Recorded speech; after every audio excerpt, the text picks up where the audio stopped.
Okay, so welcome everyone. I've received six assignments, essays, and some of the previous essays have come in as well, assignments.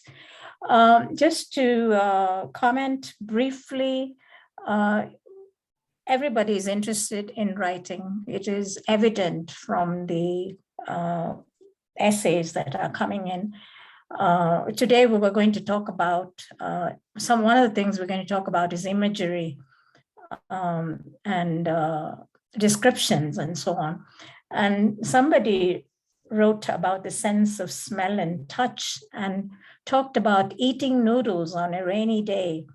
And the description, one particular description which I picked up was steaming noodles in a ceramic bowl. I think that is so good, the description of that, steaming noodles in a ceramic bowl, the cold ceramic bowl, but then warming up with the steaming noodles. The things about what we can't live without, I got varied responses, books. Somebody said, my mom, I can't do without my mom. I can't do without umbrella, water bottle, pencil, some poetic pieces on that. And can't do without my gas cooking range, my kitchen knife, my multi-chopper, and list of things that are important to you.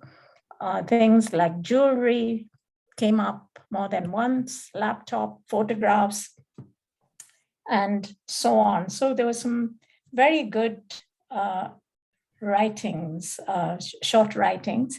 But the interesting thing is that these are like triggers for memory, and people are using that very well, just connecting to things that have gone before. So as you're writing about each of this, we can see that other things are coming into focus. Character sketch, that's the latest assignment.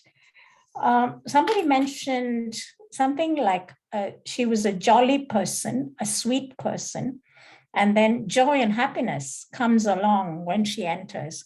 I just wanted to make the point that try to be more specific. A jolly person doesn't actually describe the person. A sweet person, who is a sweet person? Again, joy and happiness are very broad, vague words. So if there is any way you can make it more specific by connecting it to something that conveys that joy and happiness comes along when this person enters, that would be good. There were other things about a grandmother who organized a birthday party, and there was another one called Tara's Story, and so on. But you generally got the idea of a photograph, and then from that, trying to develop a character. So what I want to start by saying is that everyone has a story to tell. The fact that you're in this creative writing workshop means that you have a story to tell. You have more than one story to tell. You have memory sparks, you have triggers, and you have this association of ideas. When you start on one thing, it is a chain, it leads to other things, and that's what makes writing rich. The important thing to remember is that each of us has a unique perspective. And it is unique to each one of us, because if you are in a painting class, for instance, and you're painting still life, they put a bunch of bananas in front of you or a vase, and you have to paint it or draw it or sketch it. And we're all sitting around that bunch of bananas. Each one has a different perspective on that bunch of bananas because you're seeing it from a different angle. And that's how our life experiences are. Each of us has a unique perspective. We have a vantage point of view that is different from even the person sitting right next to you, because your view, your angle of vision is different from that person's. Also, added to that, there are layers of differences: where we come from, our background, our parental background, our ancestry, our language group, the places we have traveled to, the things we have seen and known, all this comes into play when we start writing. So remember that you're very, very unique, and put that uniqueness to work when you come into your writing. And you can start with writing a journal, but you know that that uniqueness will express itself whatever you write. And finally, when you get around to writing short stories or poetry or whatever it is. Now, just to give you an example, my own uniqueness I see is in my being Indian and living in Africa for a very long time. So I have an insider-outsider perspective, which is what I say. I'm an insider, I'm an Indian on the inside. The core of me is Indian. But for all intents and purposes, I'm in Africa and I consider myself part of this society in Nigeria. So because I'm married to someone from this culture, and they see me as being part of this. They call me mommy. I'm the universal mommy. So you can see that Indian on the inside, African on the outside. It gives me a unique perspective. There's so much to write about. I would say the same with Vicky, being an American in India. These are just sort of very obvious examples. You may be someone from Chennai in Visakhapatnam, or you may be the youngest in your family. So you have a different perspective from your older siblings. So there are so many ways in which we are different from others, and this becomes very important when we write. Am I clear? Am I getting across? Yes, very much. Okay, great. So today we're talking about perspective and point of view first, before we move on to imagery and description. So there are numerous ways to employ this point of view and perspective in fiction.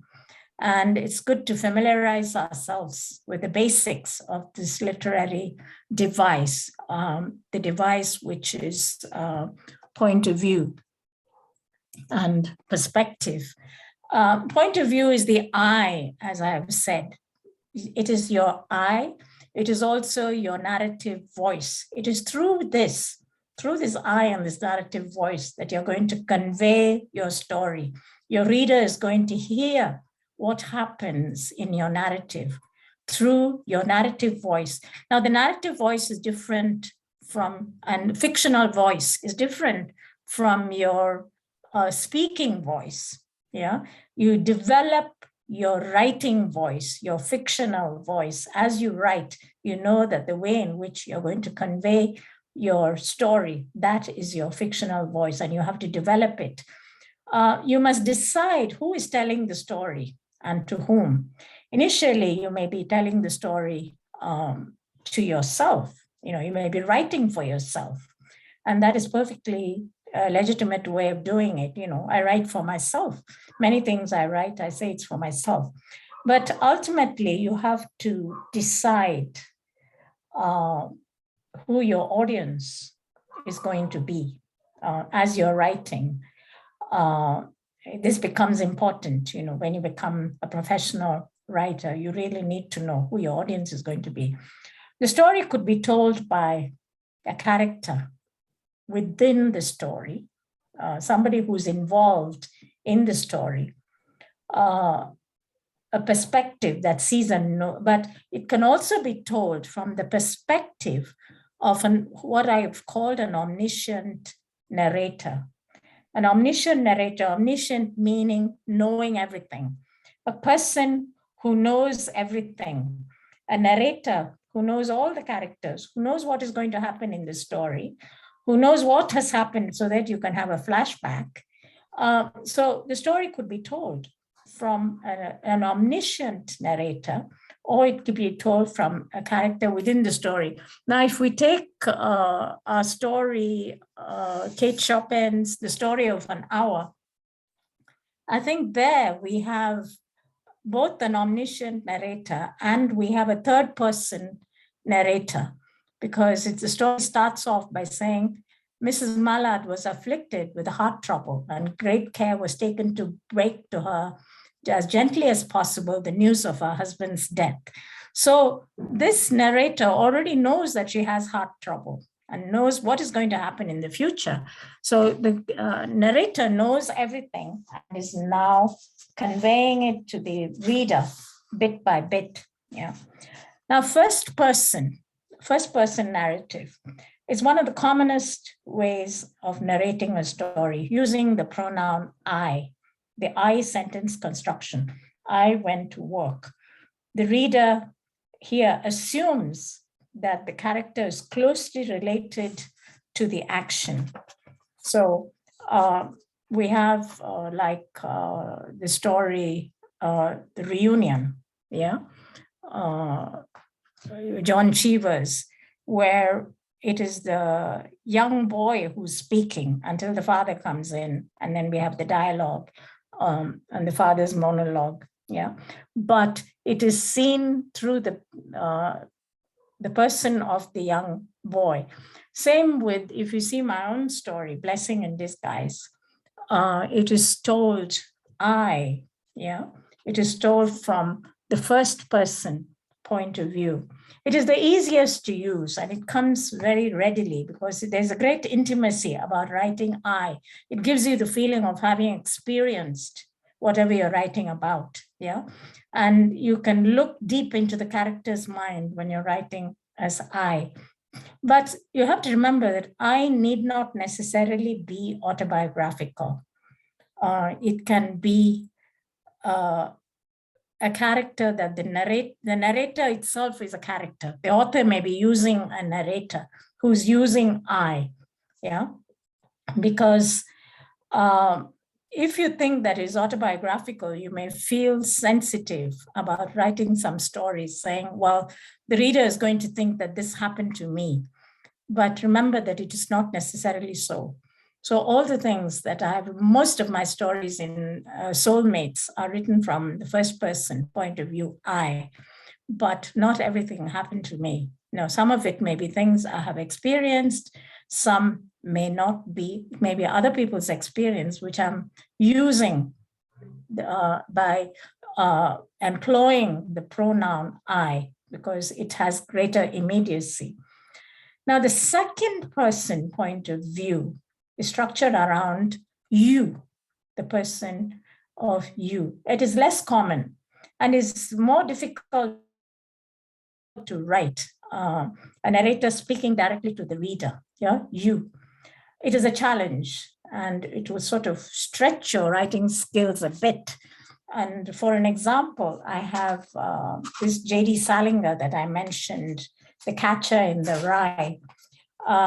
In that, he starts off by saying, if you really want to hear about it, that is, if you, the reader, yeah, if you really want to hear about it, the first thing you'll probably want to know is where I was born and what my lousy childhood was like and how my parents were occupied and all that before they had me and all that David Copperfield kind of crap. But I don't feel like going into it. If you want to know the truth, in the first place, that stuff bores me. In the second place, my parents would have about 2 hemorrhages apiece if I told anything pretty personal about them, and so on. So the writer is talking directly to the reader throughout the novel. He's talking, well, if you think this, if you think that, you know. So it's a much harder way to write, but it is possible, the second person. The third person is where the author uses he or she, a story, narrating a story about the characters, as you have in The Continuity of Parks, yeah, or even in Kate Chopin's The Story of an Hour, where we're writing about the lady, Louise Mallard, then her husband. The author knows, but he's using a he or a she, a third person narrator. who can enter the mind of any character and who can also move through time. So what we need to do is that try different points of view as we are writing, and see which one flows better in your own experience as you write. I mean, when you're writing a journal, you may be writing in your first person, but from time to time, try and switch as if you're writing from the point of view of a he or a she, and see whether the third person works with that experience. So it's a essential tool, the point of view. Could I ask a question, Kanchana? Sorry? Can I ask a question about the point of view? Sure. I mean, do you ever see in a story that somebody switches from I to you or to he or she? Do they ever switch point of view, or is the whole story always in just one point of view? They do switch, like when we talked about metafiction and breaking the fourth wall. In that kind of story, we have an author who's telling you a gripping tale about a murder or something. And then suddenly the author turns to the writer and says, okay, now what am I going to do with this character? What do you think I should do with him? Talking directly to the readers, as it were, breaking that illusion that we have, that we're reading fiction. That is one example where this happens, where the point of view can change. But it is, I mean, modern fiction is so, it is so open-ended that you're permitted to do anything you like, really. You can switch from an I perspective to a he or she, which is often done, because even if I'm writing about I may bring in other people I'm writing about. So I may switch to a he or she, and vice versa. It is possible. Does that answer your question, Vicky? Hello? Yes, sorry, I was muted. It does. Thank you very much. Thank you. Perfect. Yeah. So point of view is very essential. It's an essential tool in character development. And it is describing the world through one's eyes, the writer's eyes, and letting the reader know what your characters think and feel. You know, that's what point of view does. Point of view can be used for other things as well, to create suspense, to create irony, all these while you're writing, yeah? But the important thing to do is to choose the most compelling method of telling a story, yeah? What is the most compelling method of telling a story? Now, very quickly, I have... just a second. We have another question for you, sorry. Oh, okay. When you were sharing about the Catcher in the Rye, yes, the author uses you and then he talks about himself. So would we call it as a yes. you or also the I? Again, I think he switches between the first and the second person point of view in this novel, yeah? Because he starts off by saying, if you really want to hear about it, the first thing you would probably want to know is where I was born.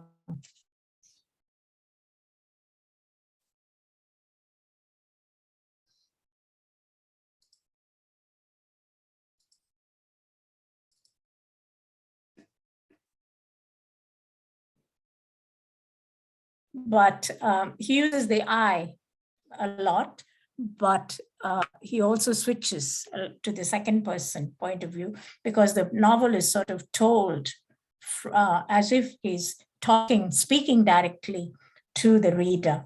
Yeah. So very quickly, I have a writing prompt, because now that we have talked about the point of view, I want us to conclude with a writing prompt before we go to imagery and description. So can I give you the prompt, and I'll give you 5 minutes?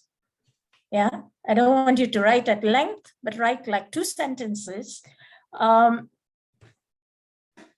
choose an event, an incident, wedding reception, a birthday party, or a domestic incident, for example, and write a few sentences from 3 points of view that we have talked about now, from the first person, second, and third, each like 2 sentences, yeah? And then let's see what difference you discover in recounting the experience. How did the point of view change the story? And which perspective do you feel most comfortable with or most compelling? What sounds most natural to you? So let's begin now.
Okay, ladies. And Sorry to cut you short. And Manish is here too. Sorry, Manish. Manish is here. Okay, Oh, great. Welcome. Okay, would somebody like to volunteer to read? 3 perspectives. Shweta has 3 her. points of view. Shweta, yeah. Yes, ma'am. I also wrote in the chat also. I'm talking about my own wedding since it's a recent event, so I have it in my mind very clearly. So I have given three perspectives. One is when I see myself as a bride, even though I am tired since I had to wake up early in the morning. But when I looked myself in the mirror, dressed up as a bride, I was very happy with the result. I looked very beautiful to me. Then others also complimented me, like my friends or my close family friends. They came, they would say, oh, your necklace is very pretty, your headgear is very pretty. Since I'm Bengali, so we wear a white color headgear on our head during the wedding ceremony. So many people like that Uh-huh. because it was a little different from the normal ones which people generally prefer. And the third perspective, which I really don't have an idea, just imagine they must have said, since I heard from everyone that I was looking good, that the look at the bride, she looks pretty, the color suits her, or the jewelry is has been displayed nicely. So for me, first perspective is more natural, and second perspective will be fine, but third perspective is not very comfortable part for me. I would not go for it unless it's like I am the spectator also and I am in that position that I'm experiencing it. So yes. Good. Yeah. Thank you. But I would have liked you to actually frame them as sentences so that we hear, I'm the, Oh, I'm I the wrote it. bride. You sort of explained it. You explained it. Okay, I'll say that. I'll tell the sentences. First person. Okay. I am tired and sleepy on my own wedding day, but I'm happy and I look good dressed up as a bride. Oh my God, Shweta, you look so pretty. I love your headgear. Look at the bride. She has chosen her makeup perfectly. All the jewelry and dress suits her. She looks pretty. So I wrote Great. that in the chat. Yeah, great, great, great. Yeah, that's it. You've got the idea. Anyone else? Hampsini has her hand up. Yeah, please. Okay, so can you all hear me? Yep. Okay. So the first perspective, the first person, it's me. And okay, I was standing in the staircase, contemplating whether to move or not, burdened by the weight of my books and the fact that I got my periods for the first time in the school. And the second perspective is of my mom's, and I just imagine how she would be reacting to it. So from the balcony, I looked at her getting down from the bus. She seemed a little different today. And why is she taking so long than usual to ring the doorbell? I'm getting impatient.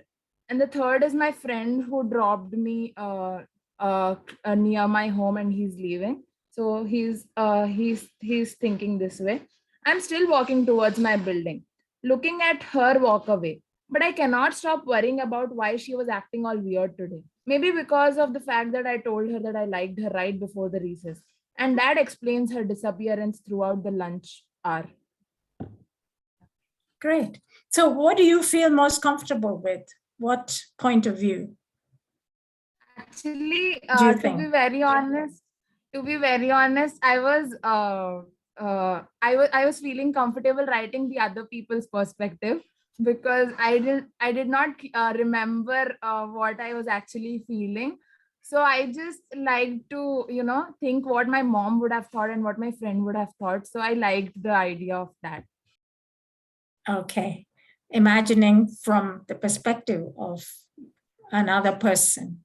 And that sounds more compelling to you. So we really have to choose what sounds natural, what comes naturally to you, that you don't have to force a perspective. Manish, did you have something? I think he wrote Yes, it in the ma'am. chat. Yeah, I wrote in the chat box. Yeah, would you like to read your first person perspective, point of view? Yes, actually, in my sister wedding, I was engaged in giving service of people who came in wedding. I was totally engaged. Nobody asked me, you should go and enjoy or wear some new clothes. But finally it comes time to photography. Then my relative told me, you should go and click some photos with your sisters. Then finally I came in stage and discussed about who will go with you. Everyone captured photo. You are along. So finally we will decide we will go all brothers on stage and click pictures. Good. Thank you. So that sounds more natural to you, writing from the first person perspective, right? Yes, ma'am. Yeah, great, great. Let me just give you this sentence from Reunion, the short story. The very first, the opening sentence by John Cheever. It says, the last time I saw my father was in Grand Central Station. Now, that's written from the first person point of view. Now, if we change it to the third person, it would be the last time the young man saw his father was in the Grand Central Station.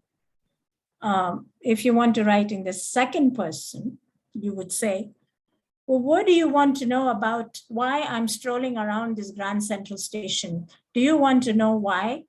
Because I'm waiting for my father. So it's a combination of you speaking to the reader at the same time with writing in the first person. So which do you think sounds natural? The last time I saw my father was in Grand Central Station. The last time the young man saw his father was when he was waiting for his father in Grand Central Station. I mean, one sounds personal to me and one sounds like it's a narrative, telling about Yes. something. Yeah. Yes. Yeah. I think it's unfair to just remove that first sentence. If you say a little bit more, if you read a little bit more, you realize that that first person perspective, the last time I saw my father, it's very powerful because throughout it's how the young man feels about meeting his father that he hasn't seen in 3 years. So told from the first person perspective is the most compelling, most natural, most powerful way to tell that story. So I think this is how you have to decide for yourself which Yes. works for Excuse you. me. Also, Amruta had her hand up. Okay, Amrita. Would you like to read your first person perspective? Oh, sorry, you want us to read it? Can someone read Amrita's or?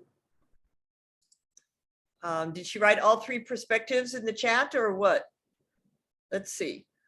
Everyone at the wedding wore black and purple. That was the theme set by the Beeston family, the one who is family. Whose family? Spelled that wrong. Okay. Whose family was celebrating their wedding day. Chandeliers hung tall and food lines up on one side of the mega hall.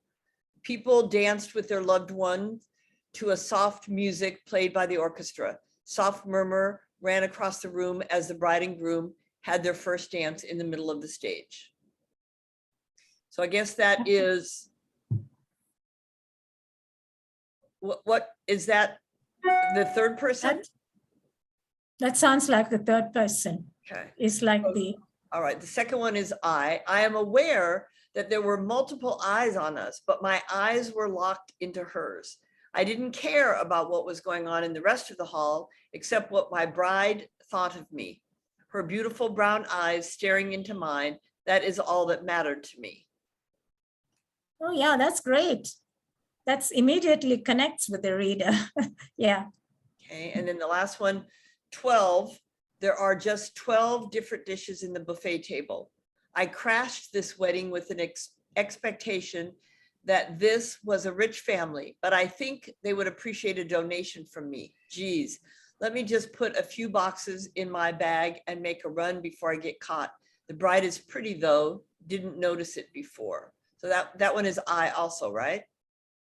Yes, but you see yeah. Yeah, no, Yeah. you go ahead. You go ahead, Kanchana. No, what I want to say is that I want you to take the same idea and then put it in 3 different perspectives. Because in the first one, you have a description of the chandeliers. In the second one, you have eyes locking. And the third one was different, like it's like 3 different scenes. I wanted you to take one scene. Okay, your eyes locked with the brides. Now, how would you say that from the third person perspective? She, he, and then how would you say it, as you said, in the first person perspective, where her eyes locked in with mine, then in the second person? That's what I wanted you to do. So, sorry, was that Amrita? Yes. Yeah. So did you get that, Amrita? It Yes, she sounded wrote it. great, the first person, but the same idea has to be conveyed in the other 2 for us to decide which one is a better way of narrating the same story. Yeah. She said, okay. Okay. In the chat. Mhm. Yeah. Thank you. Let's move on because time's running. So we have to get on to imagery and description, which is the next part. Yeah. So sensory images, how something tastes, sounds, smells, feels, you've already written about it. These things are very important. This is what imagery is all about. And it helps create a vivid mental picture of what is happening in a story. And some of you have done that. Most of you have done that in your various submissions, yeah, to create this vivid word picture, mental pictures. And it helps the reader to visualize what you are writing about. So descriptive writing is writing that uses imagery or word pictures. And all of us in our everyday lives, we perceive things through our senses, through the various senses, auditory sense, we perceive things through the aroma, the smell, the touch, the hearing. And to give you an example, I have 2 sentences there on my PowerPoint. The first one is, I found shaking his hand very unpleasant. The second, shaking his hand felt like holding a dead fish. Now, which one sounds more immediate, more effective to you from the 2 sentences? If you were to write about a person and an incident and what happened, and then, you shook hands with this person and you wrote, I found shaking his hand very unpleasant. Does that sound effective to the reader? Or when you say shaking his hand felt like holding a dead fish? Any response? Hello? Yes, ma'am. The second one feels more vivid, and we can imagine it, and it's more Yes, clear that way. even though we might not have held a dead fish before, we can still imagine what it feels like to hold a dead fish. Yes, ma'am. Creepy Yeah. and bad. The sentence actually is from one of, I think it's from David Copperfield, from Dickens, Charles Dickens's novel. There is a description there of shaking hands that feels like holding dead fish. So it's vivid, sense of touch. When you compare it, when you bring in imagery, it's very vivid, visual imagery. When you bring in colors, shapes and textures, tactile imagery, when you bring in, can we move to the next slide, Vicky? So sense of touch, then, okay, we're already there. So showing versus telling is what is important, yeah? Showing uses description. Telling explains to the reader how to feel something instead of letting them experience it, okay? Now, did you read my short story, The Blessing in Disguise? Yes, ma'am. Yeah. So if you move to page 33 of that, I write about it's a wedding, it's a wedding, a village wedding. And people are gathered together, and the women are going to dance, or the men and the women, and this is dancing time. So on page 33, I say, next it was dancing time. The newly married couple got up to dance as the drummers moved closer and the money spraying began. This was a custom. This is a custom in Nigerian weddings, where people spray money as the bride and groom dance, or the mother of the bride, or important people dance. They bring money and spray them. They just put it over them. And the money will just be dropping, the notes, the currency notes. And somebody usually gathers them in a bag and keeps them for later. So here the money spraying began. Blessing is the bride, dug the naira notes into the dust with the heels of her shiny black shoes as she danced. This was the part she enjoyed most. With youthful gaiety, she tilted her backside provocatively in my direction and danced. The head tie tumbled into the dust and had to be picked up and rammed back on her head. As the chief, Benson carried himself sedately and danced with caution. The women, fluttering about like giant moths in lace, brocade, and gem-studded organza wrappers, landed in the middle of the dancing arena. Unmindful of the elderly aunt with the jute bag scrambling on all fours for the naira notes between painted toenails, they danced. Every joint vibrated, every body part moved, separately and in unison, according to the dictates of the rhythm.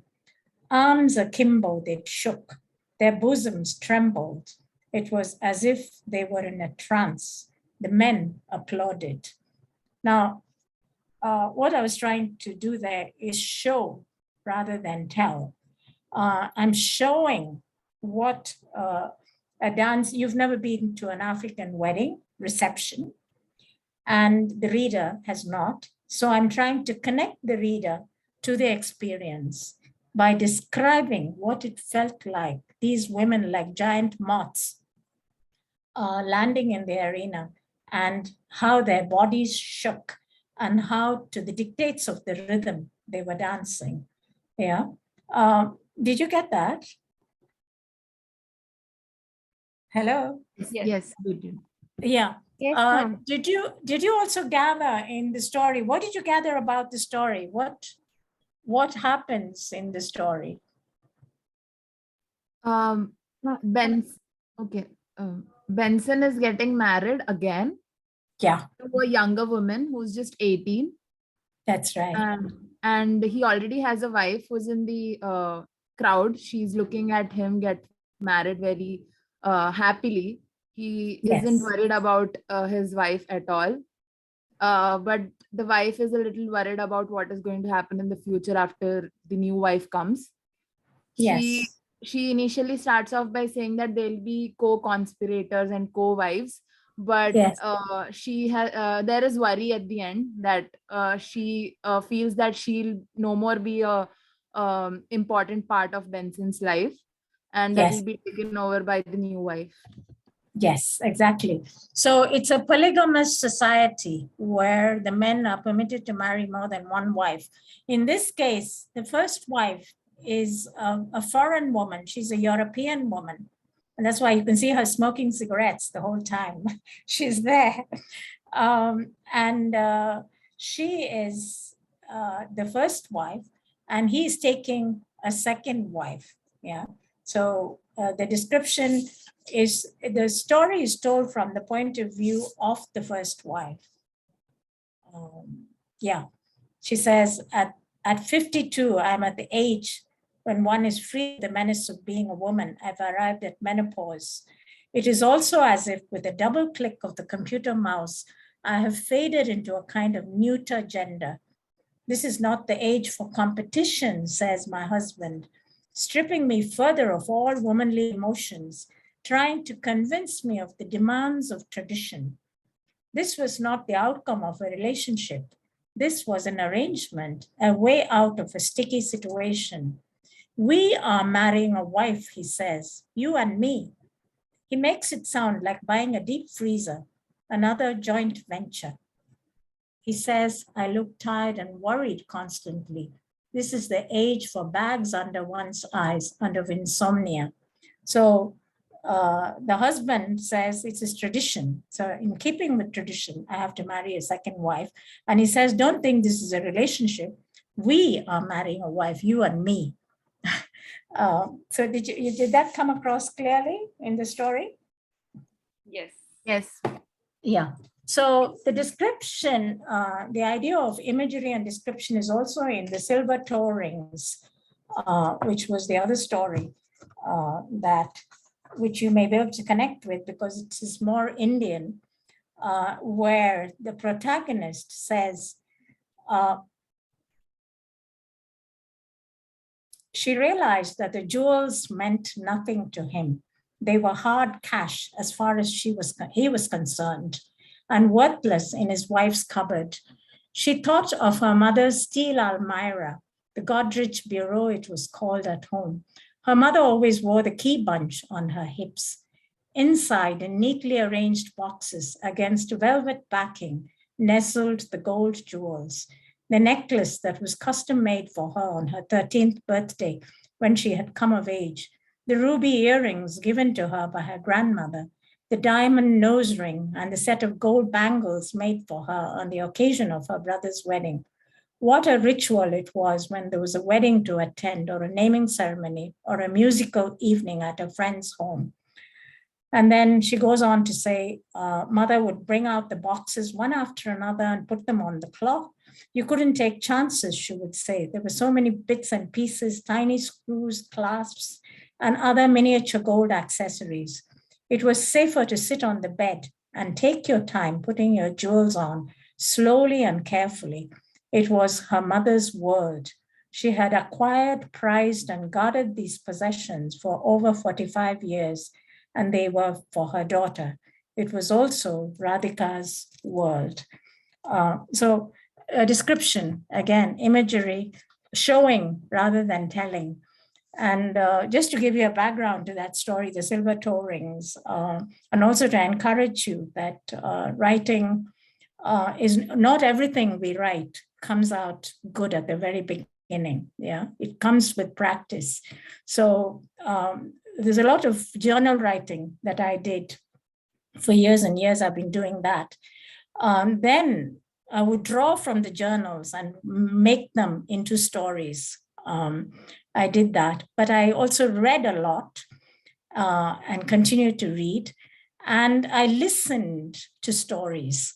So there was a program on the BBC World Service called Short Story. And I would listen to it every week. And then I said, why don't I send them a story? And the Silver Toe Rings was the outcome. In the beginning, when I sent it, they rejected it. But I persisted. I said, is there anything I can do to the story? So they said, well, this doesn't hang together. This is not good. There were so many holes in it that they drilled so many holes in it. So I went back, worked it, and I wrote it and I sent it, and it was accepted and it was read on the BBC World Service, and they paid me £100 for it, which was great. But it was greater that it was read, and it was later published in a journal. So continue to write, be persistent. As you can see in Kate Chopin's The Story of an Hour, in John Cheever's short story, in The Continuity of Parks, everywhere you can see the imagery trying to make the story come alive with description and imagery. The green velvet armchair, yeah, again and again, it's very important in that story, the green velvet armchair in The Continuity of Parks. So that is, Vicky, are we getting to the end? Hello? Yes, I'm sorry, I was muted. Yes, we are Okay. getting to the end. Okay, all right. So in that silver toe rings, I'm talking about the importance of jewelry in the Indian culture. There's a relationship between the man and the wife, the two generations, mother and daughter, and so on. And you've already read Letting Go, which is also has a lot of description. So the importance of description. Now, finally, the assignment for next week. What I have given you is that the incident that you have chosen now, you can change it if you want, but if you have chosen a wedding reception, now take that incident and put in as much concrete detail, imagery as possible, and be specificity as possible, and write a piece on that. And choose your point of view, choose your perspective.